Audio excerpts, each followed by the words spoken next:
Hi, fans, and welcome to this Week 1 edition of the Woodland Hills Football Network pregame show. I'm Adam Gusky, and this week the Wolverines traveled Upper St. Clair to take on the Panthers in a game that just may decide the Southeast Conference Championship. We're going to sit down with Woodland Hills head coach George Novak to talk about the game, and we'll also let you know where you can tune in to the game. All of that and more on the pregame show right here on the Woodland Hills Football Network.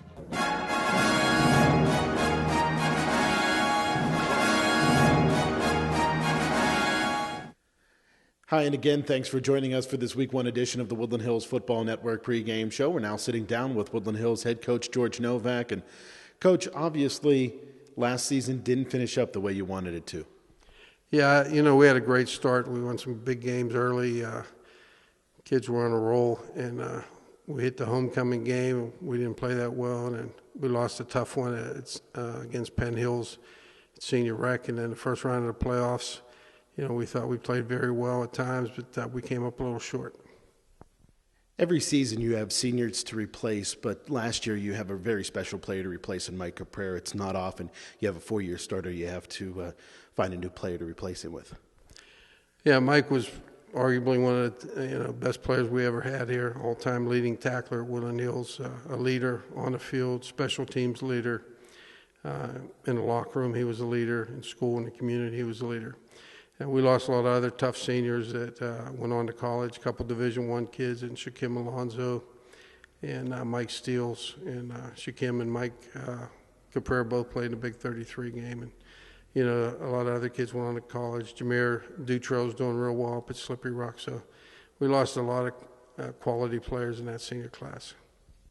You touch on college scholarships, and obviously, like you said, Mike Steels, Mike Caprera, and Shaquem Alonzo went to Division I programs, but you obviously have some other guys that are Division I as well. We're going to see a lot of Lafayette Pitts, from what I understand, at Pitt, plus some other guys around the nation. Yeah, we're very fortunate. A lot of our young men have gone on to college through football and gotten scholarships, and that makes me proud, no matter what level they're at. Right now we have 5 boys down at the University of Pittsburgh. Mike Caprera's down there. He was running on the second team at linebacker, and he was competing for the long snapping job. And we have Juan Price down there coming off an injury. Lafayette Pitts fighting for a starting job. KK Mosley Smith, who was fighting for a starting job at defensive tackle. And Javante Pitts went down there late in August, and he's got a scholarship, and he's on the team. I think I got them all. Did I get them all? Yeah. Okay. Yeah, and Shaquem's doing real well at Cincinnati. Rontez Miles down at Cal U, and he's one of their top players. And from what I hear, he's going to be one of the top draft picks at safety position coming out next year. Well, Coach, our focus shifts to this season, and it's going to be a tough one, especially with the travel. Talk about the new conference. The WPL went to 3 conferences versus 4, which makes it a lot tougher. And they divided up the Quad East Conference, and we're going to be in the new South East Conference, which a lot of teams are in the Southwest, and we're kind of in the East. And, they matched us up with Mount Lebanon, Upper St. Clair, Bethel Park, Peters Township, and it's us, Penn Hills, and Plum going to that conference. So it's going to be a tough conference. Travel's going to be an issue.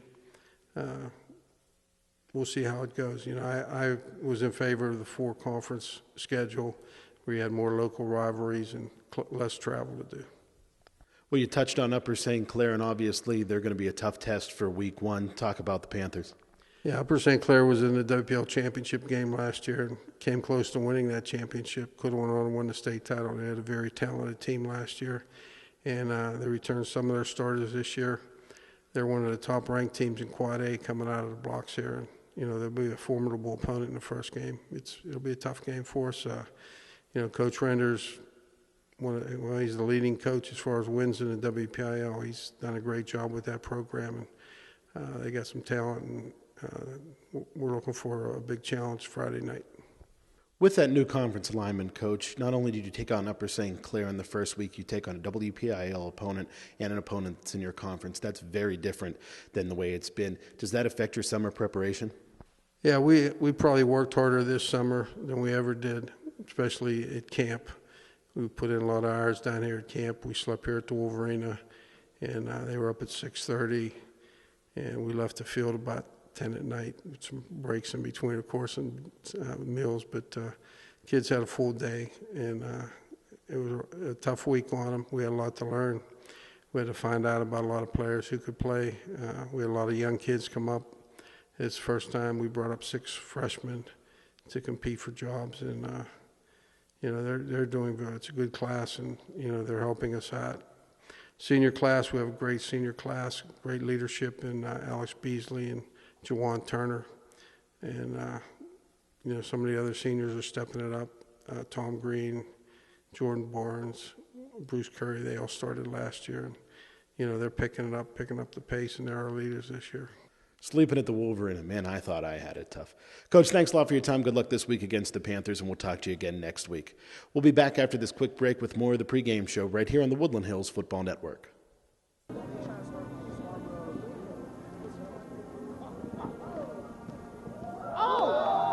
Again, thanks for joining us for this Week 1 edition of the Woodland Hills Football Network pregame show. Don't forget you can tune in to tonight's game live on the radio on AM 1550 WLFP, on the web at woodlandhillsfootballnetwork.com, and we'll also have video replays of the game available on Monroeville Comcast Cable Channel 13, Penn Hills Comcast Cable Channel 98, and Verizon Fios Channel 37. For everybody at Woodland Hills Television, I'm Adam Gusky.